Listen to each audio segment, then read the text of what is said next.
Alright, so this is the ThesisYoyos Invictus. This is the most recent yo-yo they've released as of right now, and they decided on going for a monometal throw that's also fairly affordable given their premium price points for the past few yo-yos they've come out with. This is a pretty standard yo-yo, and given its price, it does play fairly similarly to its peers, but I'll get to that later on in the comparison part. But aside from all those factors, this is still a pretty decent yo-yo. So let's move on to the specs. Moving on to comparisons, we're going to be comparing this boy to the Yo-Yo Factory Shutter Wide Angle and the SF Cadence. For me, this really boils down to the cadence, honestly. In terms of dimensions, they're both equally very similar. In terms of comfort and shape, both have significant vibes to them. The only real difference I can find between the two is that the Invictus has a slightly more steep angle for the shape, making your fingers dig deeper into the groove, and the Cadence having a flatter, more simpler cup profile. And for the wide angle, it's mainly just how the grooves feel similar to how you hold it. It's as if the Cadence and the wide angle had a collab.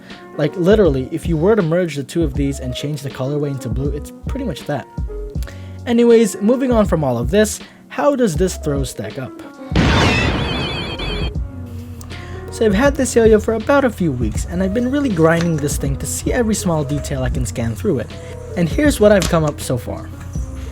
The first time I threw this was definitely a weird experience. When I got this yo-yo, I wasn't really aware of the specs of the throw, so I wasn't really expecting much aside from its wide look. So my first impressions hit quite differently. I'm not 100% sure if it's just my model specifically, but this throw was very slippy at first, and that's saying a lot given that I use a thick and long string, so I'm usually more prone to snags than slips the first few throws, so this definitely surprised me.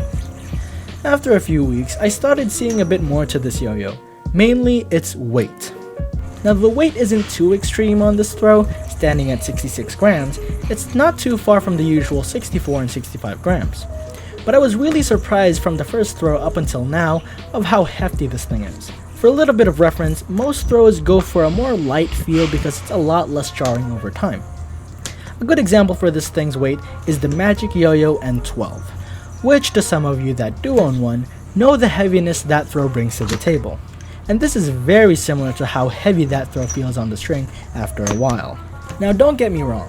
Over time, you are going to get used to the heavier weights, so it's not really going to matter in the long terms. It's just something worth pointing out from the first few throws, just in case some of you decide to take a shot at this throw. But aside from weight disparities and first impressions, what about its characteristics? To be honest, I'm not the biggest fan of the binds on this thing.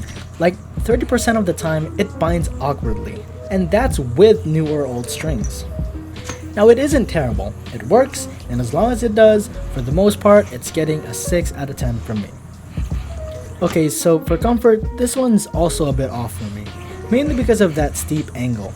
The whole Cadence X wide angle isn't exactly the biggest plus in this design.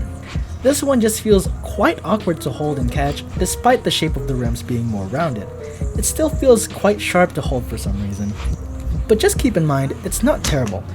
It just becomes a bit awkward to catch or hold from time to time. So with that, just a 6 out of 10 from me for comfort. Now build quality ain't so bad in contrast to the first two characteristics. It feels like a well-built throw with good enough specs, but for me, the finish they have on this throw just feels so weird. It's more like a plasticky coating than anodizing. But this one's generally a nitpick to the actual build more than anything, so a good 8 out of 10 for the build quality on this throw. Durability, so far, is stacking up better than the rest of its characteristics. Looking at its design, it feels pretty beefy and solid, so not many critiques on the durability part, 9 out of 10. Honestly, grinds work pretty well despite what I said about its finish feeling plasticky. The finish doesn't really fit great for the grinds, but the shape really compensates for that, so a good 7 out of 10 for grinds. Now to some, this might sound pretty normal, but rejections suck on wider throws. If you started out with a wider unresponsive yo-yo and the next trick you decided to learn is magic drop, you're gonna have a pretty miserable time trying to figure out that trick, believe me.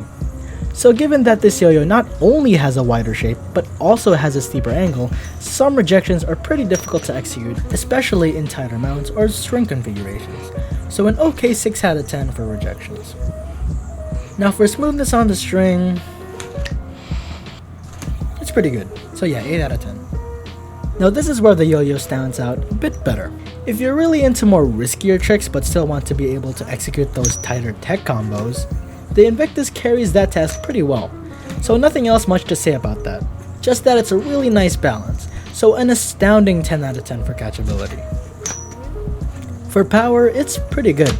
That weight is actually fairly focused on the rims, which makes the most sense, so I'm not exactly surprised about the power on this thing delivering pretty well. So a good 8 out of 10 for power. But for momentum, it's pretty weird to be honest. Despite having a well enough amount of power to it, for some reason it burns through all that spin fairly quickly when you push through it through the extremes. Plus, with the heft on this yo-yo, it's not the most nimble throw around when changing the directions, so a decent 7 out of 10 for momentum. Now given how heavy it feels and how much effort you'll need to exert to push this thing to its max, the speed on this is not that great, but still executable nonetheless. So a 6 out of 10 sounds pretty reasonable. I found this yo-yo to tilt on me a lot when the spin starts to drop from its initial throw.